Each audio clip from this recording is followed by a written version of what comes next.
What's going on, everyone? This is Ryan with Automatic Comics. I got to say, this is not my favorite type of video to make, but I do like to make sure that people are aware of these things because, I mean, it's unfortunate, but you really do have to kind of like keep your head on a swivel, be aware of what is going on out there, and just, know to look for certain things if they don't feel right.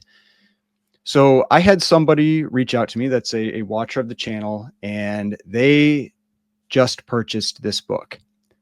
So, and it arrived, and they immediately could tell that something was wrong. And so this is a Fantastic Four number 48, a 9.8. Can see it sold at bids on eBay for $35,099. Now, I will say, I saw this book very, like, when I was just looking at the top CGC sales for the month of October, and I had seen this book and it jumped out at me because I was like, man, 9.8 for 35,000, like that's pretty low. And so if we jump over to GPA, you can see it's not completely outside the realm. It's like it's still above what it was going for back in like pre-comic boom period, or right around it. And it was down about 4,000 from a recent sale on Heritage. And so, but that's not bad. Like for an eBay auction, like that's not too bad. But I still felt like it looked like it was low. And the thing was, when I had been looking at it on my phone, it looked a little different because these first two images, I couldn't actually see the case. And so I was like, why? It just looked like a raw book. And so I was like, why is there pictures of a raw book? And then like pictures here, like on the carpet. And I was like, I don't know what's going on. Then when you look at it on here, you see that it wasn't a raw book. It was Heritage pictures. And then you had actual pictures of the book. So I mean, right off the bat, it's a little weird, right? Like it was a little weird, but you saw that it was a very established seller. And so I can see why people would be like, oh yeah, it's like, this is an established seller, like everything's fine. I don't know what's going on. I am getting the impression that this account was hacked. That's what I mean. We've seen that before where you do have like really big accounts and they've got like a really questionable sale, and you find out like that account was hacked. And then the person, like, they're using the fact that account has an established record to, to try to move big books. So, like, what are the things that you should look for? And first I want to show you, like, he reached out and like, I'm going to show you some pictures. So I want to make sure you don't think I'm like just like making this up. So this is the picture he sent me, or he sent two. And so this one, to show that it has the same cert number, 42157955009. Okay. So then when we jump back over here, we see same cert number, 42157955009 on this picture and on this picture. So both pictures show the same cert number. Then he also sent me, let me find the photo here, this photo.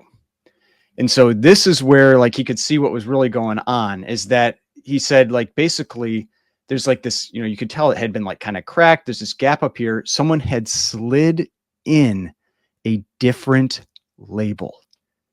So it was a copy of the same label, the CGC label, that they cracked the case, so they could just slide it in, and then they slid that new label inside the case. Now, I had thought about trying to find the original book, like looking up maybe some like high grade universals or high grade restored books. And I mean, if we spend enough time, we might be able to find it. But I decided I did not want to put that level of effort into this one because it's pretty obvious. And I'll show you why. It's pretty obvious what happened. So this is what he came across.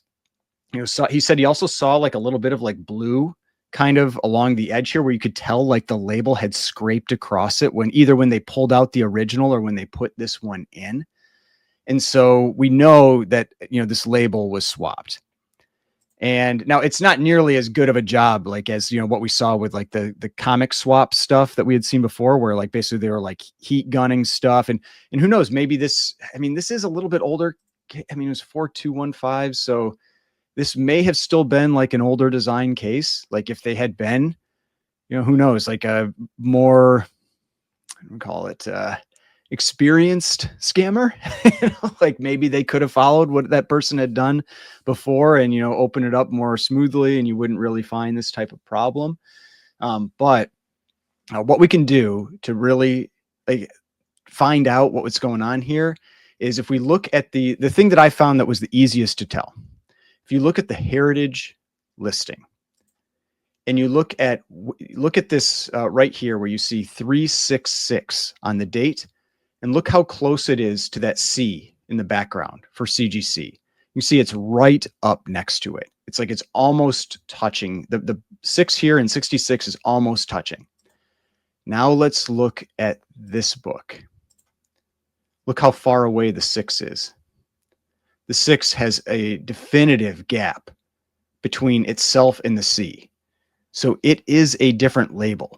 Now you can also see if you look up in the number here, you see this little like clipped corner up here and the number. You don't see that here. So there are a couple other little things like he had mentioned to me that, like the 9s are slightly different when you look at the 9s. But to me, like the big thing that just made it really, really obvious where we're not looking at like small minutia. I mean, one is that little clip corner on the sticker, but the big one that I could see was this difference in space between the 66 and the C in the background. But I mean, on the surface, this one doesn't jump out.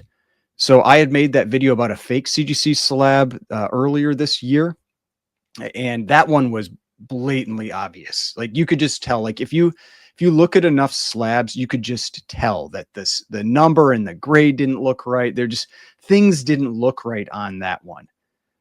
This one is better. This one, to me, like on a quick like glance or anything, like it's not obvious.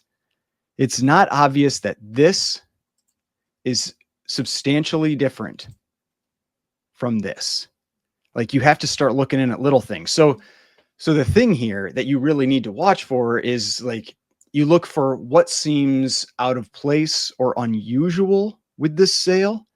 And that would cause you to maybe dig a little deeper before you go into bidding.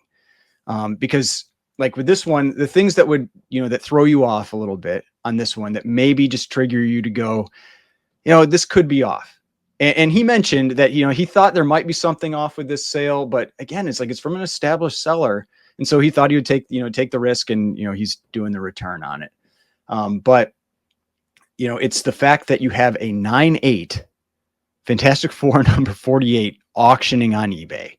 Like that right off the bat is something that you're like, man, that is a big book to throw up at auction, especially when it's the same book that sold, let's see, for $96,000. And that was its last sale in 2024. And like, was this the previous winner? Like if you're thinking of it like that, like, are they really going to gamble to lose like $60 grand when maybe they could try to fix price it for like 50 or something like that? And, they're still going to lose a bunch of money, but maybe not as much. Like that's one thing. That's the first thing that's really like going to make you think twice about this. And I mean, then the other thing I'll say was when you go into the feedback. Now the feedback, it looks really good, 99.8% positive. But when you go into the feedback, let's visit their store so we can get a little better view of that feedback. So when you go into the feedback here, you notice that you have this one feedback here. It's like past month. It's like, oh, it's like, looks great. But everything else was 6 months old. For a seller that's had 8,000 items sold, that's got 2,000 plus feedback, they haven't had any like feedback in a while. Then if you actually go into the positives and look at all the positives, this is what you see. And it's all the same feedback over and over and over and over again. And so like this comes across as something where someone, and until you get out to the, this one here, these past months, and then 6 months. So it comes across as maybe like someone trying to like fill in feedback so that there is a bunch of records, because it's like cheap stuff, $4, $2, $3, it's like, it's things like that that make you just go like, are they trying to like just make it seem like this is, you know, an active account again, and then we put up this massive item and we make $30,000 or $35,000.